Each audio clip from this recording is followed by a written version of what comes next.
Sir, Congress పార్టీకి రాజీనామా చేసిన జీవన్ రెడ్డి బీఆర్ఎస్లో చేరారు. ఈ పరిణామాలు దేనికి సంకేతం అనుకోవాలి సార్?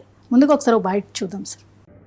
రేవంత్ గారి పాలనతో చూసే వరకల్లా ప్రజలు ఏదైతుందో పెద్ద మనిషి ఆయననే ఉండేరా, కేసీఆర్ గారే నయం ఉండే మంచిగా ఉండే, మళ్ళీ కేసీఆర్ గారి పాలన వస్తే మనం బాగుంటుంది అనే ఆలోచనతో మరి ప్రజలు చేరుకున్నారు. రేవంత్ గారి పాలనతో చూసే వరకల్లా ప్రజలు ఏదైతుందో పెద్ద మనిషి ఆయననే ఉండేరా, కేసీఆర్ గారే నయం ఉండే మంచిగా ఉండే, మళ్ళీ కేసీఆర్ గారి పాలన వస్తే మనం బాగుంటుంది అనే ఆలోచనతో మరి ప్రజలు చేరుకున్నారు. ఏముంది, రాజకీయ నాయకులు పార్టీలు మారినప్పుడు ఇలాగే మాట్లాడుతుంటారు కదా. ఇదే జీవన్ రెడ్డి రాజ్యసభ సీట్ ఇస్తే ఏమంటాడు, రేవంత్ పాలన చాలా అద్భుతంగా ఉంది, కాంగ్రెస్ పాలన చాలా బాగుంది, కేసీఆర్ను ప్రజలు ఇంకా నమ్ముతలేరు అనేవాడా కదా. లేదు, జీవన్ రెడ్డికి కౌన్సిల్లో సీట్ ఇచ్చి మంత్రి చేస్తే అనేవాడా కదా. సింపుల్ థింగ్ కదా. ఆయనకు పొలిటికల్ రీహాబిలిటేషన్ జరగలేదు, రాజకీయ పునరావాసం. పైగా ఆయన సొంత నియోజకవర్గంలో బీఆర్ఎస్ తరఫున గెలిచిన ఎమ్మెల్యే ఆయన ప్రత్యర్థి కాంగ్రెస్లో చేరాడు. ఇది పంచాయతీ. దీనికి ఇంకేదో పొలిటికల్ కలర్ ఇచ్చినందుకు అదేదో రేవంత్ ప్రభుత్వం మీద ప్రజలంతా వ్యతిరేకతున్నారు, కేసీఆర్ రావాలని కోరుకున్నారు అంటే మీకు పదవులు ఇస్తే ఒక రకంగా మాట్లాడతారు, పదవులు ఇవ్వకపోతే ఇంకో రకంగా మాట్లాడితే ప్రజలు చూస్తలేరా. Jeevan Reddy is not the first, is not the last. Jeevan Reddy Congress పార్టీలో ఎన్ని పదవులు వచ్చాయి, కానీ రాజకీయ నాయకులు ఏంటంటే అన్ని పదవులు నాకే రావాలి, ఎప్పుడూ నాకే కావాలి, ఇంకొకరికి ఇవ్వద్దు అని కోరుకుంటారు. ఇది ఇక్కడ ఒక్కటి జరిగింది కాదు, ఆయన ఒక్కరి కేసు కాదు. ఇప్పుడు అన్ని పార్టీలు ఇలా పినాయిపుదారులే.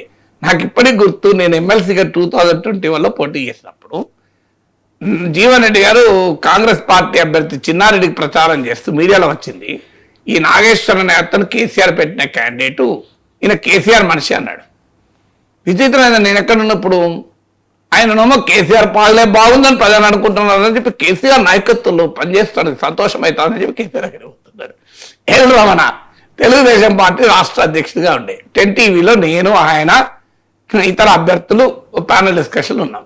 ఇతను కేసీఆరే పెట్టిండు, నాగేశ్వర్ ఇండిపెండెంట్ కాదు, కేసీఆర్ పెట్టిండు అని చెప్పి అన్నాడు. కేసీఆర్ గెలిపించడానికే బీఆర్ఎస్ పనిచేస్తోంది అని. ఎల్ రమణ ఎక్కడున్నాడు ఇప్పుడు? బీఆర్ఎస్లో ఎమ్మెల్సీ. నాగేశ్వర్ ఎక్కడున్నాడు? నాగేశ్వర్ ఇప్పుడు ఆ కేసీఆర్ నైనా రేవంత్ రెడ్డి ఇద్దరిని ప్రశ్నిస్తూ ఉన్నాడు కదా. ఎంత అన్యాయంగా నా మీద ప్రచారం చేశారంటే, నేను కేసీఆర్ పెట్టిన మనిషిని చెప్పి ఆఖరికి నన్ను ఓడించారు. ఎవరు గెలిచారు? బీఆర్ఎస్ గెలిచింది. కేసీఆర్ నన్ను పెడితే బీఆర్ఎస్ గెలుస్తుంది. బీజేపీ వాళ్ళు అదే ప్రచారం, అందరూ అదే ప్రచారం, వేరే ప్రచారమే లేదు. నాగేశ్వర్ కేసీఆర్ మనిషి, లేకపోతే నేను గెలిచేవాడిని ఎమ్మెల్సీగా 21లో. ఆ రోజు కేసీఆర్ పట్ల ఉన్న వ్యతిరేకత నన్ను ఎఫెక్ట్ చేసేలా ప్రచారం చేశారు. బీజేపీ అదే ప్రచారం, కాంగ్రెస్ నాయకులు జీవన్ రెడ్డి, చిన్నారెడ్డి, తెలుగుదేశం నాయకులు ఎల్ రమణ అందరూ అదే క్యాంపెయిన్. మొదలు నా మీద క్యాంపెయిన్, వాళ్ళు కొట్టుకుని మానేసి.